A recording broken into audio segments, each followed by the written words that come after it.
Sonic Colors was originally released back in 2011 to some favorable reception at the tail end of the Wii's lifespan.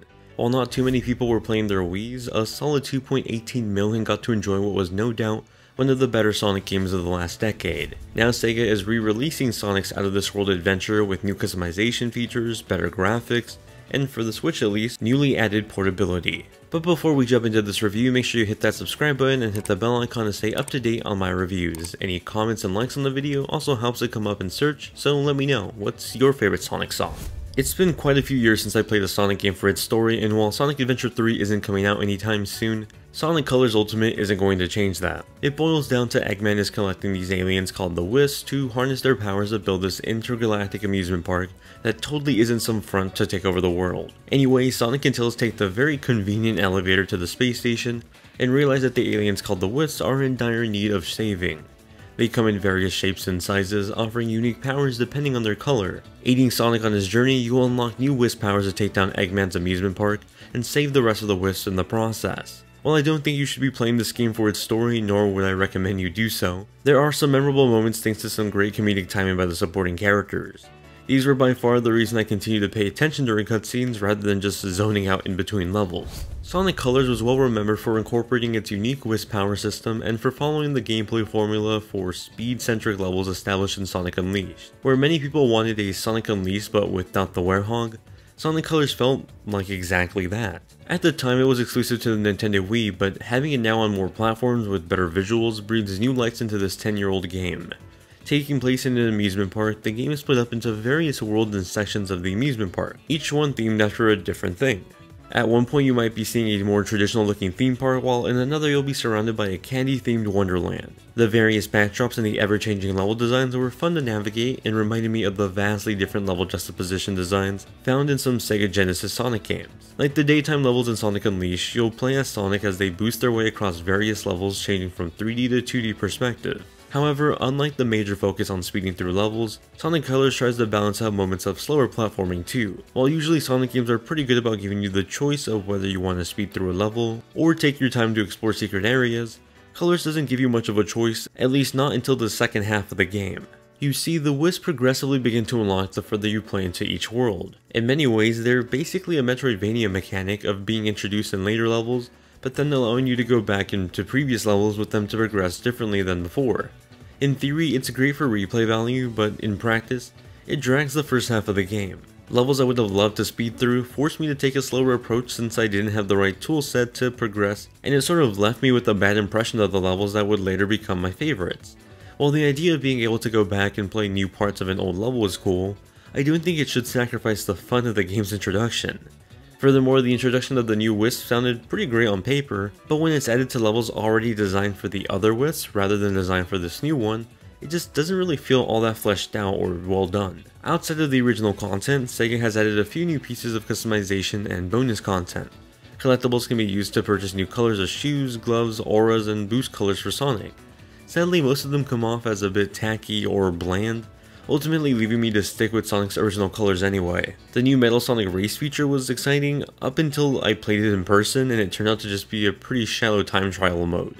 In the end, the extra content feels like a tacked on bonus for the sake of just having new things in the port rather than actual cool things that were well worth adding on. The most notable change with this remaster is of course the graphical upgrade for PS4, Xbox One, PS5, and Xbox Series S and X. While the game is available on Nintendo Switch, the graphics were noticeably held back compared to the other platforms. Nintendo Switch, for example, runs the game at a target frame rate of 30 FPS, at 720p in handheld mode and 900p in dock mode. That 30 FPS target is hit for the most part outside of a few animations when using the Wisp powers.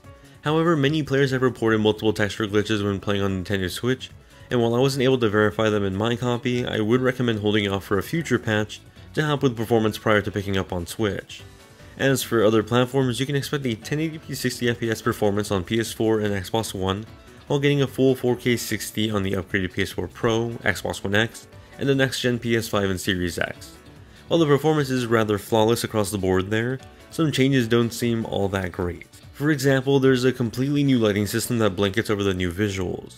While it helps with some scenes, it can completely ruin the color spectrum from some other scenes, leading to moments where the Wii version may look blurrier but way more vibrant and beautiful. Scenes with waterfalls, for example, look way worse in the HD remaster. I also noticed this when elements that were meant to be passed as 3D models on the Wii now look like completely flat textures in HD. Loading times have also been mostly improved on every platform except the Nintendo Switch. The Nintendo Switch specifically can take as long as loading times in Sonic 06, making the new port feel even worse than the original at times. While the gameplay has gotten a sharpness upgrade, the cutscenes remain the same resolution they did on the Wii, now upscaled to match the new gameplay resolution, but still not that great.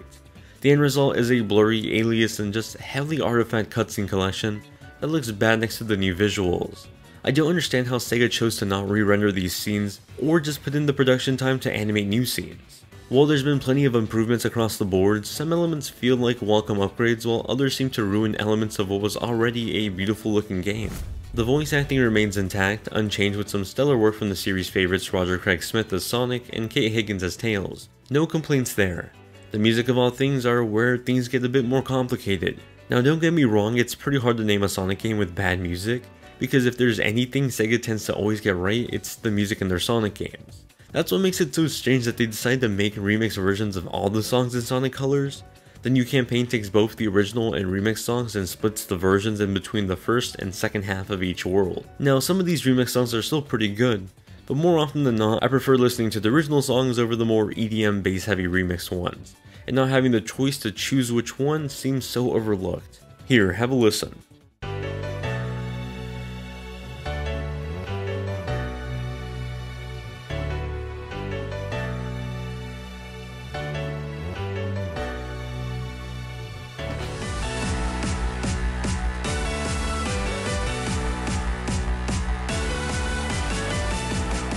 Again, this isn't so much to say that the music is completely ruined, but forcing a change on something that frankly didn't really need changing, and not even giving the player the option to choose, just feels wrong. I'm hoping this gets patched out in the future. Sonic Colors Ultimate is a well-welcome port of one of the better Sonic games from the last decade. What was once stranded to live on a 2006 console finally becomes available on just about every modern platform including PC, with some updated visuals along the way. Some presentation changes work better than others, and while one can subjectively nitpick those, ultimately Sonic Colors Ultimate is a good port of a great Sonic game with some added filler bonuses. If you missed it out on the Wii, I think it's well worth picking up on everything except the Switch. I'd probably hold off on some optimization patches for that one.